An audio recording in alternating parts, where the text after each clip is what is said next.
Hey guys, so in today's video, I wanted to talk to you about some of the frustrations that I had receiving my very first replacement sensor from Dexcom.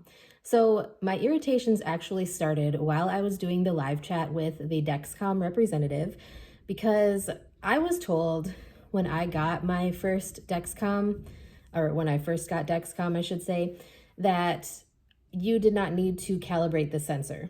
So on that part, I was told that I did not need to calibrate the sensor.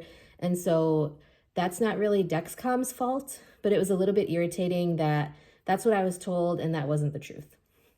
So that's not irritation with Dexcom itself, but the day that I chatted with Dexcom because of the sensor issue I was having, it was very irritating. I was maybe 4 days into using that specific sensor. And for those of you who aren't aware, Dexcom G7 sensors have a session life, so to speak, of 10 days. So you keep the same sensor on for 10 days, and then at the end of that 10 days, you get a 12-hour grace period, and then you have to replace it or put a new sensor in. So basically, what happened with this one, like I said, I was maybe 4 days into using this particular sensor, and I was feeling very off. I did not feel very good. I was at work, and I do carry a glucometer in my work bag just in case, because even though I do have a continuous glucose monitor, sometimes the numbers are not accurate.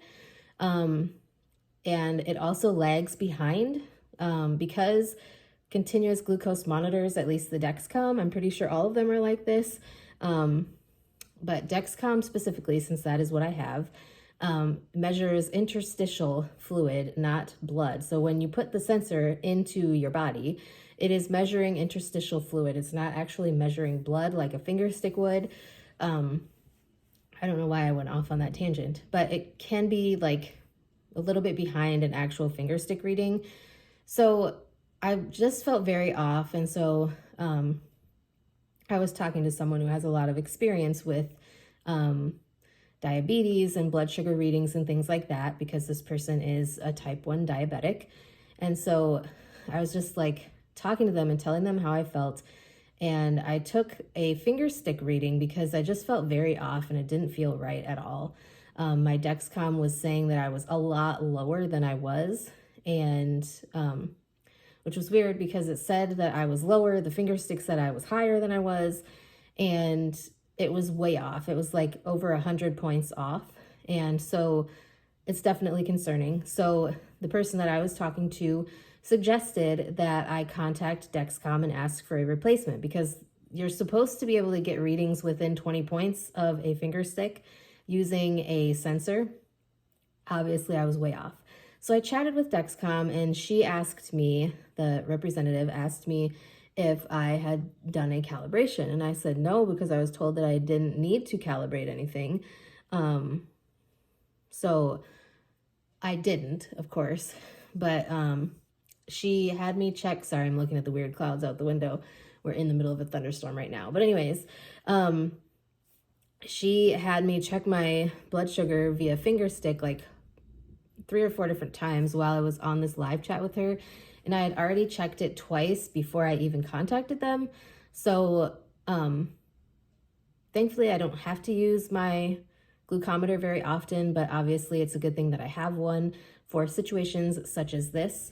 But I was able to confirm the huge difference between the readings, and she was just giving me a hard time. Like, she was saying things like, oh, well, you know, after you calibrate your sensor, everything will be fine. You don't really need a replacement. And so I waited. I asked her if she could just wait on the chat with me to make sure that everything went fine and was like back to normal and within that range before she left. So like, she was gracious enough to stay on the chat with me, and I went through like 4 different readings, so about 20 minutes, and it still was way off.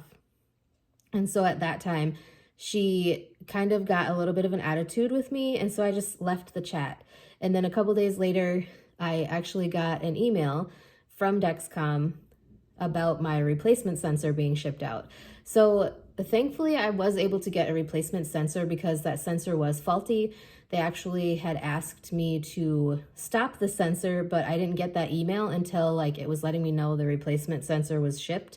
So I probably should have stayed in the chat, but I was just irritated at that point. And like I said, I was at work and didn't really have time to deal with trying to talk to Dexcom to get everything situated and also worry about patient care. So it was very frustrating. Well, anyway, the next thing that I was irritated about was I was watching the tracking for my replacement sensor because, you know, I live kind of in the middle of nowhere. And, you know, I worry about things getting taken or destroyed because where I live, lately we've been having a whole lot of rain and thunderstorms and things like that. And so I worry about it getting destroyed by the weather because obviously these sensors are expensive. And, you know, it's very expensive to replace. Not that a replacement sensor from Dexcom costs you anything. If it is, you know, like if you are requesting a replacement sensor because of a sensor failure or some sort of issue with the sensor, it is not a charge to you. It's completely free. They send you these things completely free. But I was so irritated because it was pouring so hard the day that it actually got delivered. And usually we have pretty good UPS and FedEx drivers in our neighborhood who, like a lot of times, they will either put it in the garage. So we leave the garage door unlocked a lot of the time, and they will either set it inside the garage or they will leave it where they normally leave our packages, but they will put it in some sort of plastic bag so that it's protected if there's any rain or anything like that. This person did not do anything. And so by the time that I got home, because it had been pouring basically that whole day, I don't know how long the sensor and the box were sitting out there because it was like a regular brown box with the box that has the sensor in it inside of it. So thankfully there was at least multiple layers, but the outside box, not the sensor box itself, but the outside brown box that it was in was completely soaked. Like I went to like cut the tape and pull it apart and it just like kind of crumpled in my hand. So it was very soaked, and I'm just hoping that when it comes time to use that sensor, that it works because it was sitting outside. The sensor box itself didn't feel super wet, so I'm hoping it will be okay.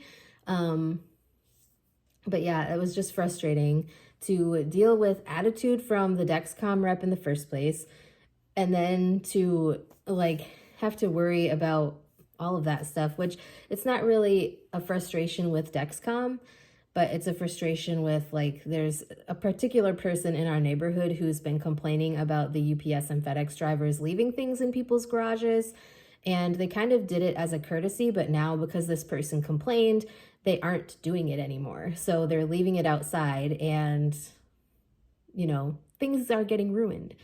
And I have been ordering quite a bit of stuff lately because, you know, I'm preparing for surgery and things like that. And so there are certain items that I need that I just haven't had time to get to an actual store to get. So I've been ordering them online, and just other things that I've found online that I want to order.